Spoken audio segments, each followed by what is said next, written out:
بیت رضوان کرنے والوں کی فضیلت کا بیان، یعنی درخت کے نیچے بیعت کرنے والوں کی فضیلت کا بیان۔ اللہ اکبر۔ سیدنا جابر بن عبداللہ رضی اللہ تعالیٰ عنہ فرماتے ہیں کہ سیدہ ام مبشر رضی اللہ عنہ نے خبر دی کہ انہوں نے رسول اللہ صلی اللہ علیہ وسلم کو سیدہ حفصہ کہ ہاں یہ فرماتے ہوئے سنا، انشاءاللہ اصحاب شجرہ، درخت والوں میں سے کوئی ایک بھی جس نے اس کے نیچے بیعت کی تھی جہنم میں داخل نہیں ہوگا۔ اللہ اکبر، جہنم میں داخل نہیں ہوگا۔ وہ سیدہ حفصہ فرمانے لگیں، اللہ کے رسول کیوں نہیں، داخل تو ہوں گے۔ آپ علیہ السلام نے انہیں جھڑک دیا تو سیدہ حفصہ نے آیت پڑھی، تم میں سے کوئی نہیں مگر اس پر وارد ہونے والا ہے۔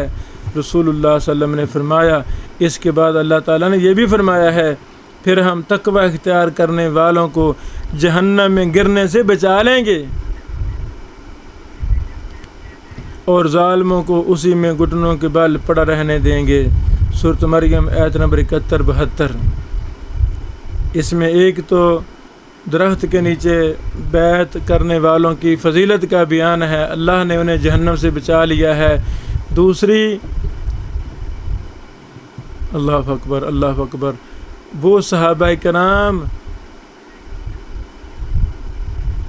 کی خاص فضیلت بھی ہے اور یہ عام بھی ہے کہ جو بھی تقوی اختیار کرے گا وہ جہنم میں نہیں گرے گا۔ ہاں ہمارا ایمان ہے ہر کسی پل صراط سے گزرے گا۔ وَإِن مِّنكُمْ إِلَّا وَارِدُهَا، قرآن کریم کہتے ہیں مبارکہ پر ہمارا ایمان ہے، ہاں جو متقی ہوں گے وہ جہنم سے بچا لیے جائیں گے۔ اور یہ دلیل ہے کہ صحابہ کرام سارے کے سارے متقی ہیں، ہمارا ایمان ہے وہ جہنم سے بچا لیے جائیں گے۔ اور دوسری بات، صحابہ کرام رسول اللہ صلی اللہ علیہ وسلم سے سوالات کرتے تھے، اعتراض کرتے تھے، بحث کرتے تھے، تو ہمیں حق ہے ہم اپنے استاد محترم، اپنے شیخ محترم کے ساتھ، اپنے مفتی صاحب کے ساتھ بحث کریں، دلائل و براہین کے ساتھ بحث کریں۔ جب صحابہ کرام بات کر سکتے ہیں تو ہم بھی کر سکتے ہیں، جب نبی علیہ الصلوۃ والسلام سے سوال و جواب ہو سکتے ہیں تو ہم بھی کر سکتے ہیں، ہمارے مفتی صاحب سے بھی ہو سکتے ہیں، کوئی مسئلہ نہیں ہے۔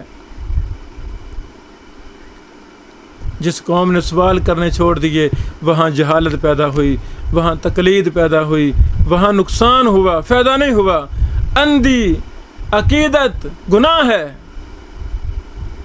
فضول عقیدت گناہ ہے۔ دینی مسائل میں بحث کرنا، مسئلے مسائل سمجھنا، سوال کرنا، یہ عقیدت کے خلاف نہیں ہے، حقیقت میں یہی عقیدت ہے، یہی محبت ہے کہ ہم دین سمجھنے کے لیے اپنے استاد کو اللہ کے رسول کا درجہ نہیں دیتے۔ اگر وہ بات غلط کرتا ہے تو ہم اس کو سمجھاتے ہیں، استاد محترم اور کی بات غلط ہے۔ اصل عقیدت یہ ہے، قرآن و حدیث سے بڑھ کر کس کی عقیدت ہو سکتی ہے؟ اگر میرا استاد، میرا مفتی، میرا شیخ غلط بات کرے میں پھر بھی خاموش رہوں، یہ تباہی ہے، یہ بربادی ہے، یہ عقیدت نہیں ہے۔ یہ حدیث صحیح مسلم 2496 ہے۔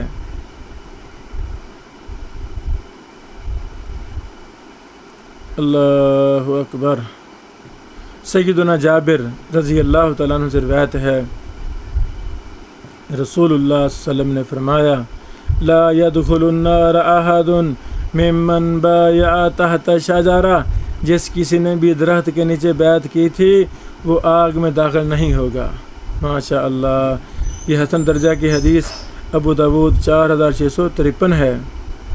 سیدنا جابر رضی اللہ تعالیٰ عنہ بیان کرتے ہیں کہ ہم سے رسول اللہ صلی اللہ علیہ وسلم نے غزوہ حدیبیہ کے موقع پر فرمایا تھا کہ تم لوگ تمام زمین والوں میں سب سے بہتر ہو۔ ہماری تعداد اس وقت اس موقع پر 1400 تھی۔ اللہ اکبر اللہ اکبر، 1400 صحابہ درخت کے نیچے بیعت کر رہے تھے۔ اگر آج میری آنکھوں میں بینائی ہوتی تو میں تمہیں اس درخت کا مقام بھی دکھا دیتا۔ اللہ اکبر۔ سیدنا جابر آخر عمر میں نبینا ہو گئے تھے۔ یہ حدیث صحیح بخاری 4154، صحیح مسلم 1856 ہے۔ اللہ تعالیٰ سے دعا ہے اللہ تعالیٰ صحابہ کرام کی محبتیں ہمارے دلوں میں پیدا فرمائے، اور یہ غزوات کی تفصیلات تفسیر کا ایک بہت بڑا باب ہے۔ اسلام کی سربلندی کے لیے جہاد کو لازم پکڑنا یہ بہت بڑا باب ہے اسلام کا۔ یہ اسلام کی کوہان ہے جہاد۔ تو قرآن و حدیث میں جہاد کی کتب کا، جہاد کی آیات کا، احادیث کا ہمیں مطالعہ کرتے رہنا چاہیے۔ اپنے دل میں جہاد سے محبت پیدا کرنی چاہیے۔ اس موقع پہ میں دعا کرتا ہوں، اے اللہ پوری دنیا میں مسلمانوں کی حفاظت فرما، اے اللہ مجاہدین کی حفاظت فرما، اے اللہ کریم مسلمانوں کی افواج کی حفاظت فرما جو اسلام کی حفاظت کے لیے ہماتن پہرے داری کر رہی ہیں۔ اے اللہ کریم ہم جس دیش میں بیٹھے ہیں ملک پاکستان کی حفاظت فرما، سعودی عرب کی حفاظت فرما، فلسطین کی حفاظت فرما، شام کی حفاظت فرما، لبنان کی حفاظت فرما۔ یا اللہ جہاں بھی مسلمان ہیں تیرے قرآن و حدیث کو ماننے والے، یا اللہ ان کی حفاظت فرما۔ اے اللہ کریم افواج پاکستان کی خدمات جلیلہ قبول فرما، جو اسلام کی حفاظت کے لیے، پاکستان کی سرزمین کی حفاظت کے لیے، مسلمانوں کی حفاظت کے لیے اپنی جانوں کے نذرانے، اپنی قربانیاں پیش کرتی رہتی ہیں۔ اے اللہ ہماری حفاظت فرما، اور ملک پاکستان کو قیامت کی دیواروں تک قائم اور دائم رکھنا۔ اے اللہ ملک پاکستان کو اسلام کا گہوارہ بنا، ملک پاکستان میں قرآن و حدیث نافذ فرما۔ آمین۔ بارک اللہ۔